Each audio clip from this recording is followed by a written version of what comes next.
News room live में आपका स्वागत है। आज के न्यूज रूम लाइव में हमारे साथ मौजूद है फैजान अशरफ, मोहम्मद कासिम, जीनत कैफे जी और ऋतुश्री जी। आज इनसे जानेंगे देश के बड़े मुद्दों के बारे में।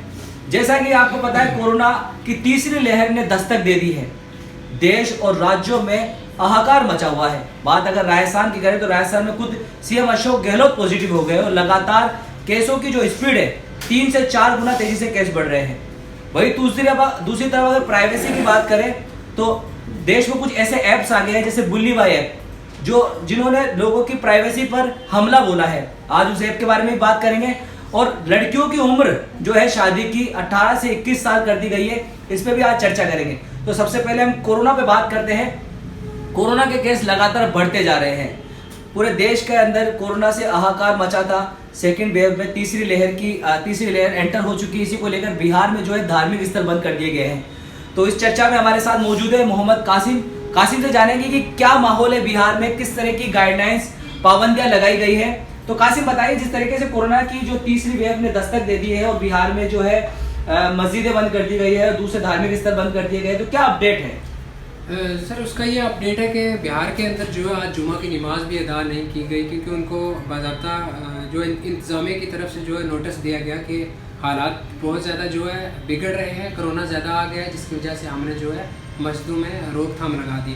दूसरी तरफ लोगों का ये दावा है कि वो इबादत गाह है, वहाँ पर लोग जाके जो भी बीमारियाँ होती हैं दुआएं करते हैं लोग, ताकि उससे हमें निजात मिले। अपने परेशानियों को लेकर जो है मस्जिद में लोग जाते हैं और दुआ करते हैं। दूसरी तरफ आपने जो है बंद कर दिए, लेकिन फिर उन्होंने साथ में ये भी कहा है कि ऐसे बढ़ते केसेस में जो है हमारा ये एक हक बनता था कि हम इन मस्जिदों को जो है बंद किया जाए। लेकिन अब कुछ लोग इसका विरोध कर रहे हैं कि ओमिक्रॉन जो वायरस है ये नॉर्मल है, इसका कोई ज़्यादा नहीं है। लेकिन ये 2 वायरस आ चुके हैं, तो ये थर्ड वेव। लेकिन कासिम, जैसे लोग तो कह रहे हैं कि ओमिक्रॉन वायरस नॉर्मल है, लेकिन अगर आप दूसरी तरफ आंकड़ों को देखें तो आंकड़ों में जो केसेस ज़्यादा बढ़ रहे हैं, लोग बीमार हो रहे हैं, तो ऐसे में नॉर्मल तो कहा नहीं जा सकता, क्योंकि बीमारी तो है ना।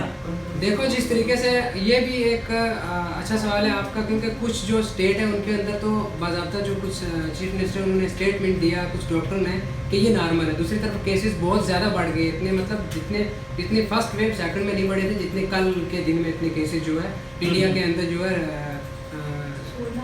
रजिस्टर्ड हो चुके हैं। लेकिन अब इसका ये है कि जिस तरीके से बंद किया जा रहा है, मतलब सडनली तो ऐसे लोगों को नुकसान हो सकता है। बहुत सारे लोग अभी जो है पहले ही तैयारी नहीं कर पाएंगे लोग। बिल्कुल। तो एक सिस्टम गवर्नमेंट को अपनाना चाहिए उसी तरीके से, ताकि जो गरीब लोग हैं उनका भी भला हो। वो भी जो है जो मजदूरी करते हैं, दिन में 300 रुपया कमाते हैं, रात में जो है अपने बाल बच्चों का जो है उनके लिए खाना लेकर आते हैं। तो ऐसे लोगों में अचानक लॉकडाउन अगर आप लगा देंगे तो ये बहुत बड़ी जो है लोग कोरोना से कम भूख से ज़्यादा जो है मर सकते हैं। जी, कासिम का कहना बिल्कुल सही है। जिस तरीके से एकदम से लॉकडाउन लगाना, कहीं ना कहीं ये जो फर्स्ट लॉकडाउन लगा था उससे हालात बहुत ख़राब हुए थे देश में, और ऐसी ही अगर दोबारा ये स्ट्रेटेजी अपनाई गई तो बहुत बड़ा गरीबों को नुकसान हो सकता है। जो रोज़ कमा के खाने वाला इंसान है उसे काफ़ी परेशानी आ सकती है। तो कोरोना की बात पर ही हम लगातार करते हैं। राजस्थान के अंदर भी कोरोना का जो मामला है बहुत ही हाई लेवल पर है। रोज़ दुगना चौगुना तेजी के केस बढ़ रहे हैं। खुद सीएम अशोक गहलोत जी भी कोरोना पॉजिटिव हो गए हैं। तो इस खबर पर ज़्यादा चर्चा के लिए हम ऋतुश्री से बात करेंगे कि किस तरीके से अशोक गहलोत जो है कोरोना पॉजिटिव हुए और खुद क्वारंटीन हो गए हैं। तो ऋतुश्री, जिस तरीके से राजस्थान में लगातार कोरोना के केस बढ़ रहे हैं, खुद अशोक गहलोत पॉजिटिव हो गए हैं, और ऐसे में और क्या अपडेट निकल के सामने आ रहे हैं? अभी जो लॉकडाउन लगाने का था, मतलब लॉकडाउन और वीकेंड कर्फ्यू का था, वो अब नहीं लगेगा, इसके अंदर ये है। और कल एक प्रेस कॉन्फ्रेंस के अंदर सीएम गहलोत आए थे और डोटासरा भी उनके साथ मौजूद थे। और उस टाइम वो पहले तो उन्होंने मास्क लगा रखा था, जो पंजाब के अंदर हुआ है मोदी जी के साथ, उस पर वो एक प्रेस कॉन्फ्रेंस रखी गई थी।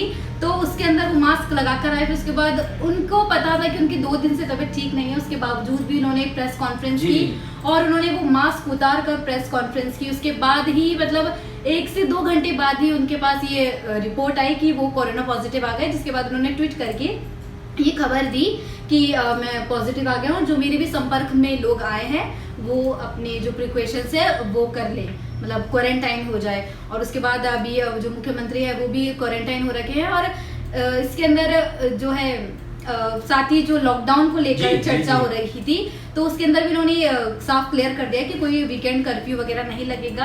हाँ, स्कूल जरूर बंद है जयपुर में बच्चों के, लेकिन जो लॉकडाउन वगैरह लगाने का था वो सब अब नहीं होगा, वीकेंड कर्फ्यू भी नहीं होगा। बस उन्होंने ये कहा है कि जो मास्क वगैरह लगाना है, सैनिटाइज वगैरह करना है, जो पूरी कोरोना के अंदर जो गाइडलाइन होती है उसको सख्ती से पालन करना है। लॉकडाउन नहीं लगेगा। इस चीज का उन्होंने कहा है कि इस चीज का सख्ती से पालन करें, क्योंकि अभी केसेस इतना बड़े नहीं है तो लोग अपनी सख्ती बरत ले ताकि ये जो कंट्रोल में आ जाए कोरोना अभी से। जी बिल्कुल, ऋतुश्री ने सही कहा है। जिस तरीके से कोरोना के केसेस बढ़ रहे हैं, एक तरफ सरकार को लोगों के प्रति भी जिम्मेदारी बनती है कि वो उनकी सुरक्षा भी करे, दूसरा उनका ख्याल भी रखे कि उनका जो जीवन है वो कहीं ना कहीं डिस्टर्ब ना हो।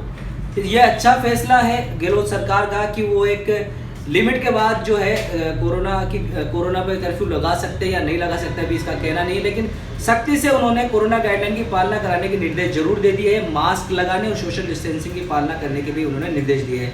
तो ये थी कोरोना पर हमारी अपडेट। आज हम बात करेंगे देश के बड़े मुद्दे पर। दरअसल आपका मोबाइल आपके पास है, आप उसमें फोटोएं खींचते हैं, तो क्या आपकी खींची गई फोटोएं या आपका मोबाइल सेफ है?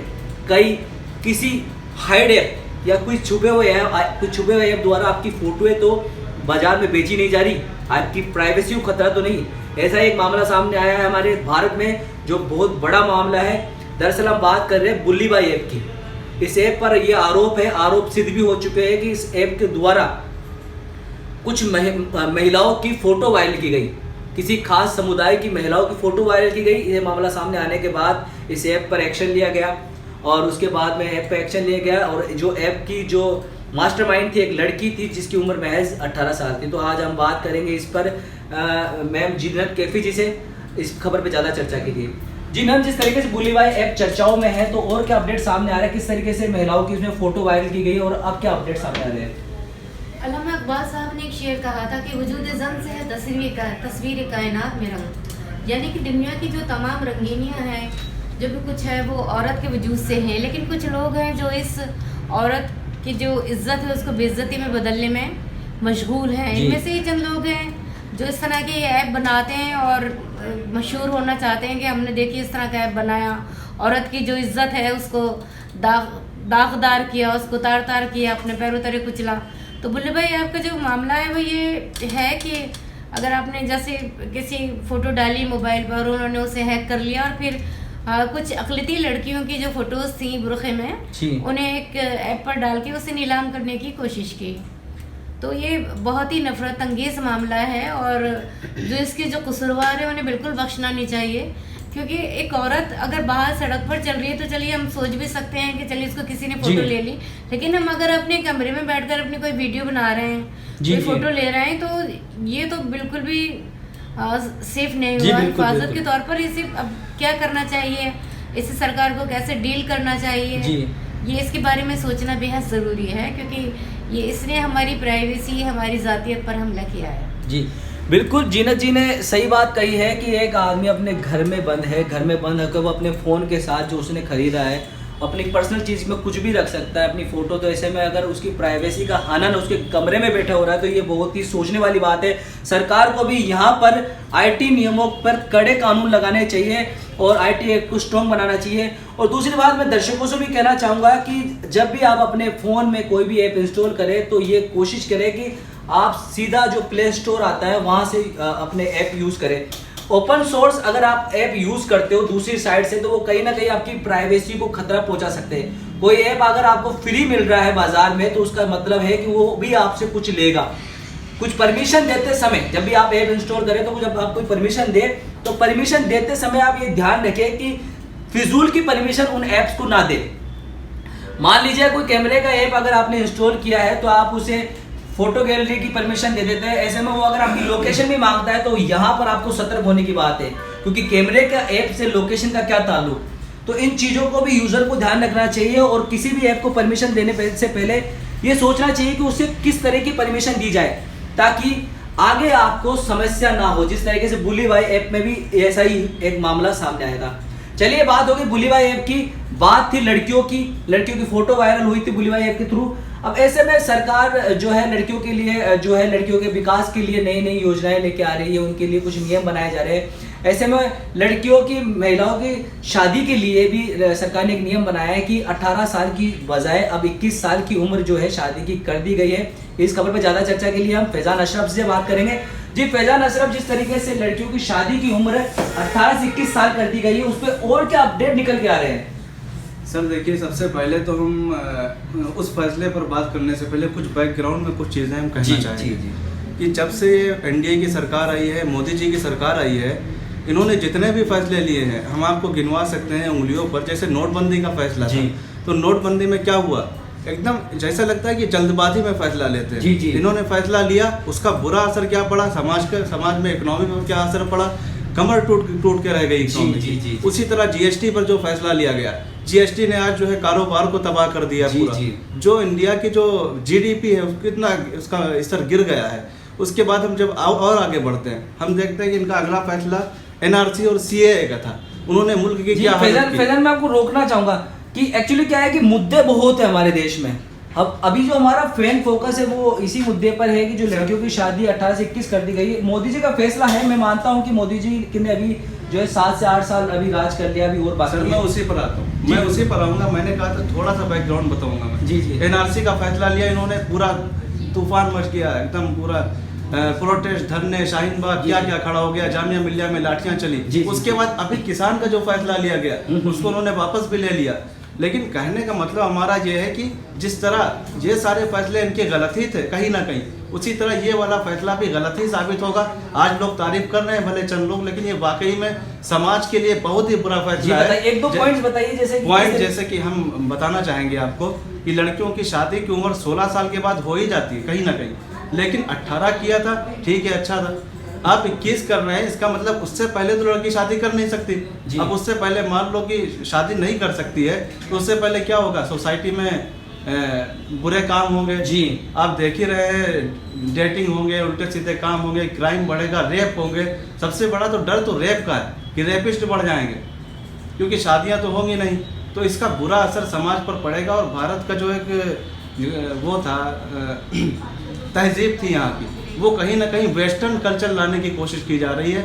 यही समझ में आ रहा है, इस फैसला लेने पर यही बात समझ में आ रही है कि वेस्टर्न कल्चर को यहाँ पे लागू करने की कोशिश। सरकार ने इसके क्या फायदे बताए, थोड़े बताए। सरकार का मानना क्या है, सरकार ने क्यों 18 से 21 साल इसकी जो है उम्र कर दी गई? देखिए, सरकार को समाज से कोई लेना देना नहीं फायदे की, सरकार को अपना फायदा देखना है। हम देख रहे हैं चुनाव आ रहे हैं, लोगों के माइंड को डाइवर्ट करने के लिए ऐसी चीज़ें की जाती हैं। हो सकता है सरकार ने माइंड को डाइवर्ट करने के लिए किया हो, यह सब कुछ हो सकता है। सरकार को इससे क्या फायदा है, मतलब सरकार ने कुछ तो इसमें टॉपिक्स बताए, क्योंकि हमने इसे कोई तो टॉपिक्स भी होता है ना, जो भी अगर कोई कानून बनता है तो सरकार का होगा कुछ फायदा, वो तो हमें नहीं मालूम, हम नहीं कह सकते प्रॉपर। लेकिन हम इतना जानते हैं कि इनका यह फैसला पूरी तौर पर महिलाओं के हक में तो नहीं है। कहीं ना कहीं इसके बैड और साइड इफेक्ट तो आएंगे नजर। इसलिए हम इस पर अपनी बात रखना चाहते हैं। मेरा जाती नजरिया है, ये कानून नहीं बनना चाहिए ऐसा। 18 साल था, 18 साल रहना चाहिए, वो सफिशिएंट है, बहुत है। जी बिल्कुल, फैजान ने जो बात कही कि उनका निजी जो इनकी राय थी कि जो लड़कियों की उम्र 21 साल नहीं करनी चाहिए थी, 18 साल ही जो सफिशिएंट थी। लेकिन ऐसे में बात आती है लड़कियों की डेटिंग की या रेपिस्ट बढ़ जाएंगे, तो वो चीज़ें तो डिपेंड करती है कि लड़की कितनी दिमागी तौर पे मजबूत है। कहीं ना कहीं सरकार का भी यही मानना होता है कि 18 साल की लड़की दिमागी तौर पे मजबूत नहीं होती है, वो अपने फैसले खुद नहीं ले सकती। इसी वजह से 21 साल जो है शादी की उम्र कर दी गई है। लेकिन वो तो कानून आया है, अब जाके मालूम होगा कि कानून के कई साइड इफेक्ट भी होते हैं, तो ऐसे में कानून वापस भी ले लिया जाता है। जिस तरीके से किसान आंदोलन जो है किसानों पर जो कानून लाया था वो वापस ले लिया गया, उसके जो नेगेटिव पॉइंट्स दिखे सरकार को, तो सरकार ने उसे वापस लिया है। ऐसे में ये कानून का भी क्या देखते हैं, क्या आगे जाके क्या असर होता है। फिलहाल न्यूज़ रूम लाइव में सिर्फ इतना ही। देश और दुनिया की दूसरी बड़ी खबरों के लिए आप देखते रहिए TNI आवाज़, और कल फिर मुलाकात होगी न्यूज़ रूम लाइव पे कुछ और भी देश के मुद्दों को लेकर। तब तक के लिए नमस्कार।